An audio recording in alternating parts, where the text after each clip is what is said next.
તો વિદ્યાર્થી મિત્રો, આજના લેક્ચરમાં હું આપનું સ્વાગત કરું છું। આજનો લેક્ચર છે મારો ધોરણ 12 કોમર્સ આંકડાશાસ્ત્રનો, જેમાં આજે હું ભાગ 1ના ચેપ્ટર નંબર 1 સૂચક આંકના સ્વાધ્યાય 1.1નો દાખલા નંબર 4 શીખવવા માટે જઈ રહ્યો છું। આગળના 3 દાખલા મેં મારા લેક્ચરમાં શીખવાડી અને મારી યુટ્યુબ ચેનલ ઉપર મૂક્યા છે, જેમાં પ્લેલિસ્ટ બનાવેલું છે, તો તમે ત્યાં જઈને આગળના દાખલા જોઈ શકો છો। અને જો તમે ચેનલને સબસ્ક્રાઇબ ના કરી હોય તો ચેનલને સબસ્ક્રાઇબ કરજો, જેથી હું તમને આખું સૂચકાંક આવી રીતે 1 by 1 દાખલા બધા જ સ્વાધ્યાયના બધા જ દાખલા તમને શીખવાડીશ, જેનો અપડેટ તમને ડે બાય ડે મળતો રહેશે। હવે આજે દાખલા નંબર 4 શીખવાનો છે। દાખલા નંબર 4માં તમને શું કીધું છે કે બળતણને લગતી 5 વસ્તુઓ। સૌથી પહેલાં તો યાદ રાખવાનું કે વસ્તુ કેટલી છે, તો કેટલી વસ્તુઓ છે? 5 વસ્તુઓના 2 વર્ષના ભાવ આપેલા છે, 2012 અને 2014। એના ભાવ આપણને નીચે મુજબ આપેલા છે। વર્ષ 2012ને આપણે શું ગણવાનું છે? આધાર વર્ષ તરીકે લઈ બળતણની 5 વસ્તુઓના ભાવનું શું શોધવાનું છે? સામાન્ય સૂચકાંક। અને બળતણની વસ્તુઓના ભાવમાં સમગ્ર રીતે કેટલો વધારો થયો તે આપણે અહીં જણાવવાનો છે। તો આજના લેક્ચરની અંદર આપણે આ દાખલાનું સોલ્યુશન લાવીશું। તો સૌપ્રથમ અહીં જે રકમ આપેલી છે તમને કોષ્ટકમાં, એનું એક કોષ્ટક બનાવી અને એ રકમને આપણે વ્યવસ્થિત અહીંયા આગળ રજૂઆત કરીએ। તો મિત્રો, અહીં મેં રકમને વ્યવસ્થિત એક કોષ્ટકની અંદર રજૂ કરી દીધેલી છે, જે તમને સ્ક્રીન ઉપર દેખાતી હશે। આના માટે તમારે જો બને તો સાથે એક કેલ્ક્યુલેટર લઈને બેસજો, જેથી ગણતરી સમજવામાં તમને સરળતા રહે। તો શરૂ કરીએ આજનો આપણો દાખલો। તો દાખલાની અંદર આપણને સૌથી પહેલાં તો શું આપ્યું છે? 5 વસ્તુઓ આપેલી છે, જેમાં છે વીજળી, ગેસ, દિવાસળી, કેરોસીન અને લાકડું। ત્યારબાદ તેના એકમ આપ્યા છે, તો વીજળીનું એકમ યુનિટ, ગેસનું સિલિન્ડર, દિવાસળીની પેટી, કેરોસીન લીટરમાં હોય અને લાકડું કિલોગ્રામમાં।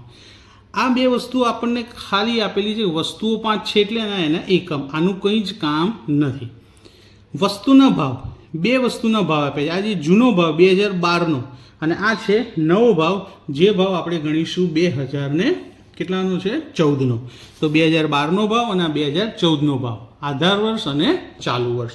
તો સૌપ્રથમ આવા દાખલા જ્યારે પૂછાય ત્યારે એક કરતાં વધારે વસ્તુ હોવાના કારણે આપણે શું શોધવું પડશે? ભાવ સાપેક્ષ। તો એક જ ખાનું આપણે બનાવવાનું છે। તો ભાવ સાપેક્ષની શરૂઆત કરીએ। ભાવ સાપેક્ષનું સૂત્ર શું કીધું છે? જુઓ, P1 છેદમાં P0। તો P1 એટલે 3.5 અને P0 એટલે 3, તો 3.5 ભાગ્યા 3।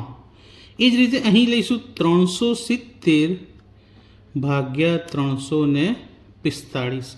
એ જ રીતે 1.50 ભાગ્યા 1.00 એટલે એક જ કહેવાશે।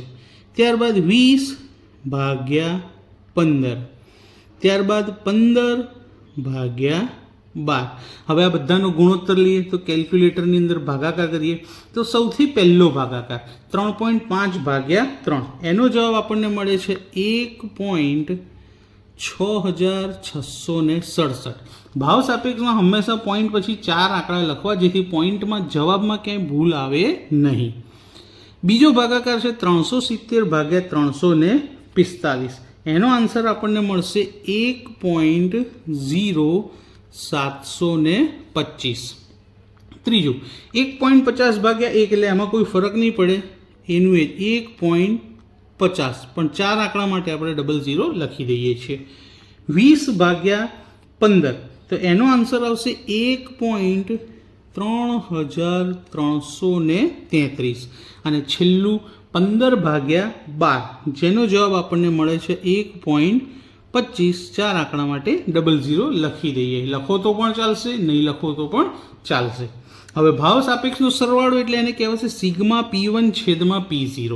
તો આ જે 5 રકમ છે એનું ટોટલ કરવાનું છે કેલ્ક્યુલેટરની અંદર। તમે વિડીયોને પોઝ કરી અને કેલ્ક્યુલેટરમાં ટોટલ કરી શકો છો। તો એનું ટોટલ થશે 6.3225। હવે આ જે રકમ મળી એના પરથી આપણે સૂચકાંક શોધીશું। તો શરૂઆત કરીએ। તો સૌથી પહેલાં તો બળતણની કેટલી વસ્તુઓનું સૂચકાંક છે? તો બળતણની 5 વસ્તુ છે। તો લખાણ લખીએ કે 5 બળતણની વસ્તુઓના ભાવનો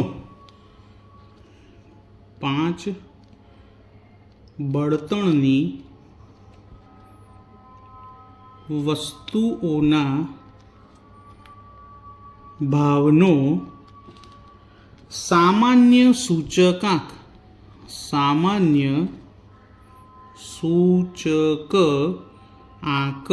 સૂચકાંકને શું કહેવાય? આઈ.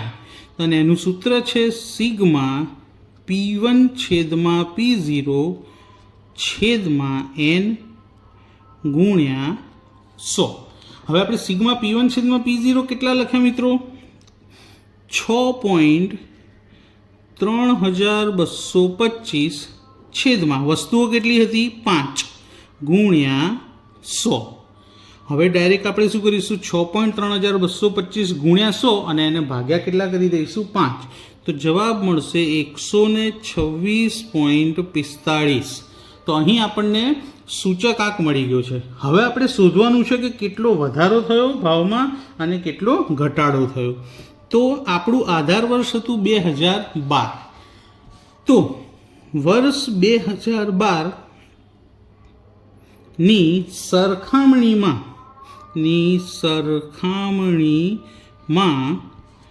વર્ષ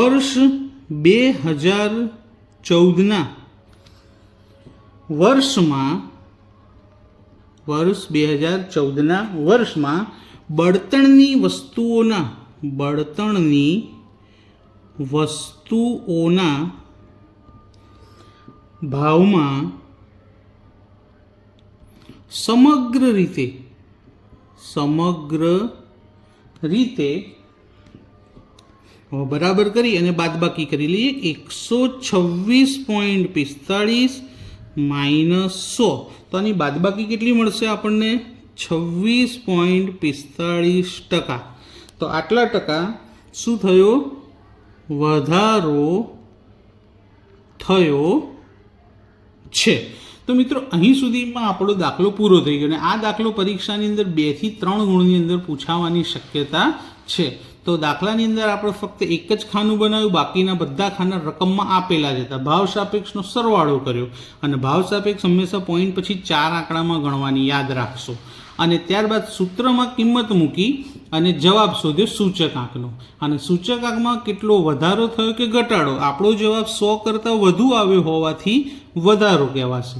જો 100 થી ઓછો જવાબ મળે તો ઘટાડો કહેવાય. તો અહીં વધારો મળ્યો છે તો કેટલો મળ્યો? તો 26.45% ભાવમાં વધારો થયેલો છે.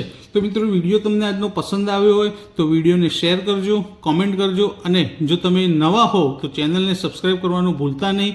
આખું ચેપ્ટર હું યુટ્યુબ ચેનલ ઉપર ડે બાય ડે મૂકતો જવાનું છું કે જેથી તમને તેનો લાભ મળે. Thank you.